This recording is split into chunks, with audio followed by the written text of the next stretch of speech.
Friends, मैं हूं अर्पित और आपका स्वागत है लॉर्ड्स ऑफ लिटरेचर पर।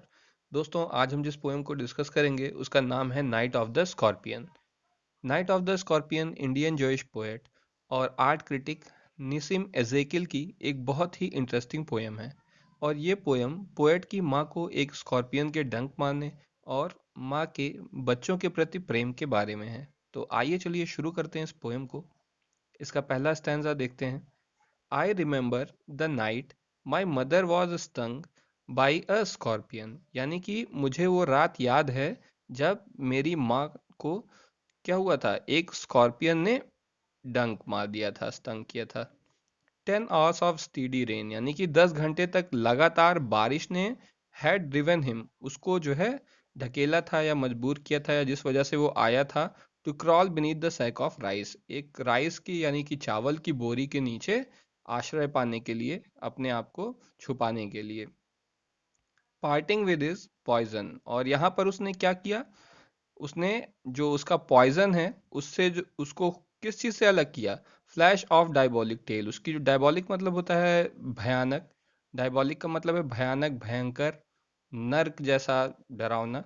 तो उससे जो है उसने अपनी पूंछ से अपने पॉइजन को जो है पार्ट किया, यानी अलग किया, यानी कि उसने किसी को डस लिया होगा तो उसके शरीर में वो पॉइजन चला गया होगा उसकी टेल से अलग होके। इन द डार्क रूम, उस अंधेरे कमरे में उसने डस लिया इनकी माँ को, सॉरी डंक मारा, डसता तो सांप है। ही रिस्क्ड द रेन अगेन, और उसके बाद वो क्या किया, वो वापस जो है वहां से बारिश में चला गया, उस जगह को छोड़कर उसने दोबारा रेन में जाने का रिस्क लिया। The peasants came like swarms of flies. Swarms का मतलब होता है झुंड, फ्लाइज मतलब मक्खियाँ। तो जो पीजेंट थे यानी जो ग्रामीण लोग थे, जो कृषक लोग थे उस गांव के, वो सब लोग जो है मक्खियों के झुंड की तरह आए। एंड बस the name of God 100 times, और वो सभी जो है गुनगुना रहे थे या बार बार नाम ले रहे थे, किसका, ईश्वर का। किस लिए, to paralyse the evil one, यानी कि जो बुराई है, जो पाप है, उसको पैरालाइज करने के लिए। with candles and with lanterns throwing giant scorpion shadows on the mud baked walls। और वो सभी लोग जो है, क्योंकि ये रात का समय था, बारिश हो रही थी, वो अपने हाथ में लेके आ रहे थे कैंडल्स और लैंटर्न्स, और जिनसे जो परछाई पड़ रही थी वो एक जाइंट स्कॉर्पियन की तरह की परछाइयाँ थीं, और वो पड़ रही थी मड बेक्ड वॉल्स पे, क्योंकि वो गांव के मिट्टी के घर थे। तो उन दीवारों पर जाइंट स्कॉर्पियन जैसी परछाइयां पड़ रही थी। दे सर्च फॉर हिम, और वो ढूंढ रहे थे उस बिच्छू को, उस स्कॉर्पियन को। ही वॉज नॉट फाउंड, लेकिन वो मिला नहीं। दे क्लिक देयर टंग, और फिर वो अपनी जुबान चलाने लगे, यानी कि वो आपस में बातें करने लगे। With every movement that the scorpion made, कि जो स्कॉर्पियन होगा वो जो कोई भी मूवमेंट करेगा, यानी जैसे जैसे स्कॉर्पियन मूवमेंट करेगा, his poison moved in mother's blood, उसका जहर भी जो है इनकी माँ के ब्लड में जो है घूमता रहेगा, उसी तरह का मूवमेंट करता रहेगा। दे सैड, ऐसा उन लोग आपस में बातें कर रहे थे। मे ही सिट स्टिल, तो इसलिए जो है वो क्या चाहते थे कि जो स्कॉर्पियन है वो शांत बैठ जाए। दे सैड, ऐसा वो लोग कह रहे थे। May the sins of your previous birth be burn away tonight, और वो ये भी कह रहे थे कि ईश्वर करे कि ऐसा हो कि जो तुम्हारे सारे जो सिंस हैं, जो पाप हैं तुम्हारे, वो क्या हो जाएं, योर प्रीवियस बर्थ, जो तुम्हारे पिछले जन्म के जो पाप तुमने पिछले जन्म में किए हैं, वो सब बर्न टू नाइट, वो आज जो है जल जाएं। ऐसी बात भी उन लोग कह रहे थे। देखिए, ऐसा कहा जाता है कि बिच्छू वगैरह कुछ काटता है तो वो इस वजह से, इनका मानना है कि काट रहा है क्योंकि इन्होंने पिछले जन्म में कुछ पाप किए थे। तो वो पाप जो है अब इस जन्म में ये बिच्छू के काटने से, उसके जहर से जल जाएं, ऐसा जो है वो कामना कर रहे थे। मे your suffering decrease the misfortune of your next birth, और अगर सारे ये पाप जल जाएंगे पिछले जन्म के, तो ये जो इनकी तकलीफ है वो क्या करेगी, वो उनके दुर्भाग्य को जो है, जो अगले जन्म का है, उसको कम कर देगी। दे सेड, ऐसी भी वो बातें कर रहे थे। May the sum of all evil balance, और जितना भी जो बुराइयों का जो सम है, जो जोड़ है, वो बैलेंस हो जाए। इन दिस अनरियल वर्ल्ड, इस दुनिया में। Against the sum of good, यानी कि जो अच्छाइयों का जो सम है, जो इनकी टोटल अच्छाइयाँ हैं कई जन्मों जन्मों की, और जो बुराइयां हैं, तो उसमें बुराइयों का जो हिस्सा है वो कंपैरेटिवली अच्छाइयों की तुलना में कम हो जाए। किस वजह से, बिकम डिमिनिश, वो किस वजह से डिमिनिश हो जाए, बाय योर पेन, ये दर्द जो तुम्हें सहना पड़ रहा है उसकी वजह से। May the poison purify your flesh, और ये जो पॉइजन है वो प्योरीफाई कर दे तुम्हारे फ्लैश को।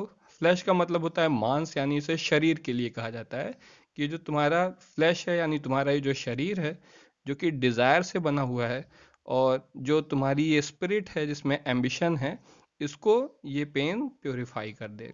दे सेड, ऐसा भी वो कह रहे थे। And they set around on the floor, और वो सारे लोग क्या करे, वो चारों ओर बैठ गए फर्श पे, with my mother in the centre. और इनकी जो माँ थी वो कहाँ पर थी, वो उन लोगों के बीच में थी, यानी उन्हें घेर के चारों ओर से लोग उनके चारों ओर बैठ गए। The peace of understanding on each face, और उन सभी के चेहरे पर एक अंडरस्टैंडिंग की भावना थी और एक शांत चेहरा हो गया था कि वो समझ रहे थे कि अब कुछ किया नहीं जा सकता है, और इस दर्द से, इस तकलीफ से जो है किसी तरह से छुटकारा नहीं मिल सकता, लेकिन इसका फ़ायदा ये होगा कि इनका जो मिसफॉर्च्यून है, जो इनका सोल है, वो प्योरीफाई हो जाएगी, इनका मिसफॉर्च्यून कम हो जाएगा। मोर कैंडल्स, मोर लैंटर्न्स, मोर नाइबल्स, और भी कैंडल्स आती जा रही थी, लैंटर्न्स आ रहे थे, और उन्हें लेके कौन आ रहे थे, और सारे पड़ोसी, और उन सब के साथ बहुत सारे इंसेक्ट्स भी आते जा रहे थे हर लैंटर्न के साथ। एंड द एंडलेस रेन, और लगातार बारिश होती जा रही थी। माई मदर ट्विस्टेड, और इनकी माँ जो थी वो वहाँ पर छटपटा रही थी through and through, groaning on a mat, और वो कराह रही थी। ग्रोनिंग का मतलब होता है तड़पना, कराहना, तो वो जो है वहीं फर्श पे कराह रही थी। माई फादर, मेरे पिता, जो कि एक स्केप्टिक थे। स्केप्टिक का मतलब होता है नास्तिक या अविश्वासी, और रेशनलिस्ट थे, यानी कि वो एक तर्कवादी थे। लेकिन वो क्या कर रहे थे, trying every curse and blessing, वो सारी कर्स और सारी ब्लेसिंग ट्राई कर रहे थे उनकी माँ को जो है इस तकलीफ से राहत दिलाने के लिए।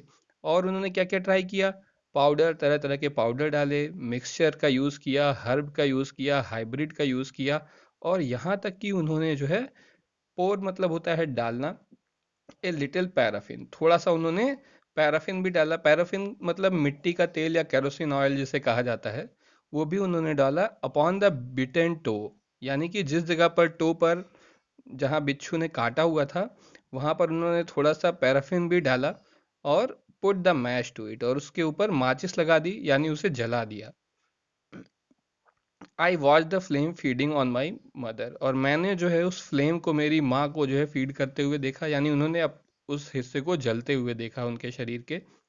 आई watch the holy man perform his rites to tame the poison, और उन्होंने क्या देखा कि कोई पुजारी जैसा कोई आदमी आया होगा, होली मैन, और उसने क्या किया, उसने जो है, राइट्स मतलब होता है अनुष्ठान, तो उसने कोई अनुष्ठान किया होगा to tame the poison, poison को कंट्रोल करने के लिए, विद एन इनकेंटेशन। इनकेंटेशन का मतलब होता है मंत्रोच्चारण, तो वो कोई मंत्र वगैरह पढ़ रहा होगा, कोई पूजा कर रहा होगा उस पॉइजन को कंट्रोल करने के लिए। आफ्टर 20 आवर्स, यानी 20 घंटों के बाद, इट लॉस्ट इट्स स्टिंग, ये जो जहर था उसने अपना जो है दर्द या तकलीफ, स्टिंग जो है उसको खो दिया, यानी कि उनकी तकलीफ जो है वो समाप्त हो गई। माई मदर ओनली सेड, और मेरी माँ ने केवल इतना कहा, थैंक गॉड, कि ईश्वर का धन्यवाद है कि स्कॉर्पियन पिक्ड मी, कि इस स्कॉर्पियन ने मुझको चुना, एंड स्पेयर्ड माई चिल्ड्रन, और मेरे बच्चों को उसने छोड़ दिया या बख्श दिया। तो दोस्तों, उम्मीद है कि ये पोएम आपको ज़रूर पसंद आई होगी, और आपने अब तक ये चैनल भी सब्सक्राइब कर दिया होगा। अगर नहीं किया है तो अभी कर सकते हैं, और अगर आप किसी टॉपिक पर वीडियो चाहते हैं तो मुझे कमेंट बॉक्स में कमेंट करके बता सकते हैं। आज के लिए बस इतना ही। Thank you.